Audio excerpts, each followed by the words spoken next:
Imagine a world emerging from the ashes of a fallen empire. Europe, a fractured mosaic of rival kingdoms, yearns for a figure to restore order and rekindle the light of civilization. In this tumultuous era, one man would rise to forge an empire, not just with the sword, but with the power of ideas. This is the story of Charlemagne, the father of Europe. Born around 747 AD, Charles, later known as Charles the Great, or Charlemagne, was the son of Pepin the Short, king of the Franks. From his father, he inherited a powerful kingdom, but it was his own ambition, strategic genius, and unyielding will that would reshape the continent. When his brother Charlemagne died in 771, Charlemagne became the sole ruler of the Franks, and his epic reign truly began. Charlemagne was a warrior king, almost constantly at war. For over 3 decades, he led his armies across Europe, expanding his realm with relentless determination. He conquered the Lombards in Italy, subjugated the Saxons in a brutal, protracted conflict, pushed back Moorish forces in Spain, and absorbed Bavaria. His military campaigns were not just about conquest, they were about creating a unified Christian kingdom, a new Roman Empire in the West. He was a master tactician, employing siege warfare, swift cavalry charges, and strategic fortifications to overwhelm his enemies. By the end of his campaigns, his dominion stretched from the Atlantic to the Danube, from the North Sea to central Italy. But Charlemagne was more than just a conqueror. He was a visionary statesman and a fervent patron of learning. He understood that a great empire needed more than just military might. It needed a shared culture, a stable administration, and an educated populace. This led to what historians call the Carolingian Renaissance, a remarkable revival of art, literature, and learning that had been dormant for centuries. At his court in Aachen, Charlemagne gathered the brightest minds of the age, scholars like Alcuin of York. He established a palace school and encouraged the founding of monasteries and cathedral schools throughout his empire.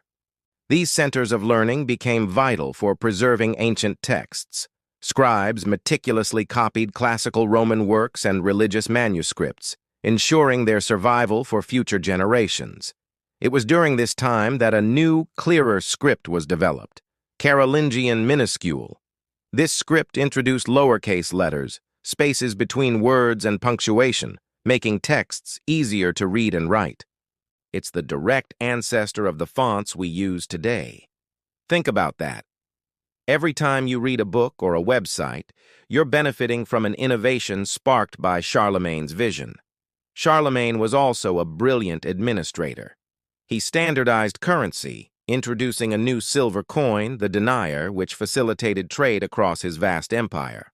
To govern his sprawling territories, he appointed loyal counts to manage local districts, and to ensure they ruled justly and didn't abuse their power, he created the Missi Dominici, the envoys of the Lord.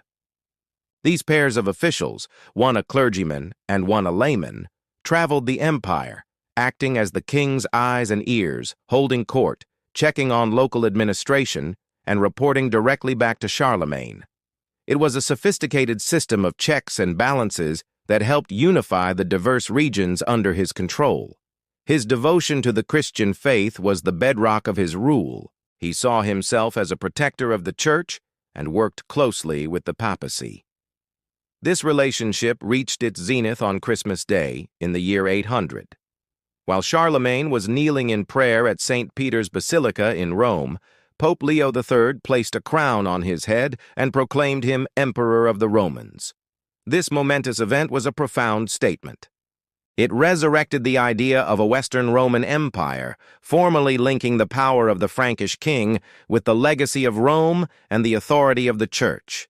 It laid the political and cultural foundations for the Holy Roman Empire and fundamentally shaped the relationship between secular rulers and religious authority for centuries to come. What was the man himself like? Contemporary accounts, like the biography by his courtier Einhard, paint a picture of a physically imposing and energetic figure. He was tall, strong, and enjoyed hunting, horseback riding, and swimming. Despite his warrior persona, he was curious and intelligent, though he struggled to learn to write late in life, often keeping a slate under his pillow to practice. He was a devoted father to his many children and was known for his approachable, though sometimes fearsome, demeanor. He spoke his native Frankish tongue, but also learned Latin and understood some Greek. He was a man of contrasts, a ruthless warrior who wept at the death of a friend, a pious Christian who engaged in brutal campaigns, a powerful emperor who cherished family and simple pleasures. Charlemagne's death in 814 marked the end of an era. His vast empire would not long survive him.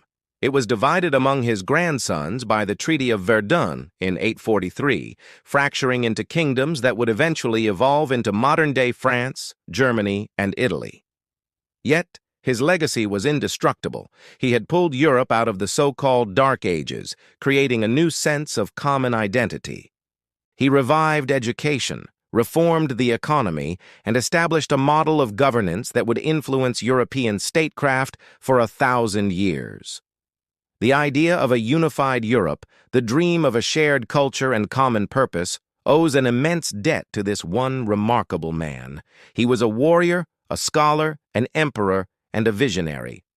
He is rightly remembered not just as Charles the Great, but as the father of Europe. His reign was a pivotal moment, a brilliant flash of light that illuminated the path toward the modern world. Thank you so much for joining us on this journey back in time. If you enjoyed this look at the life of Charlemagne, please hit that like button, subscribe to our channel for more stories from history, and let us know in the comments which historical figure you'd like us to explore next. We'll see you in the next one.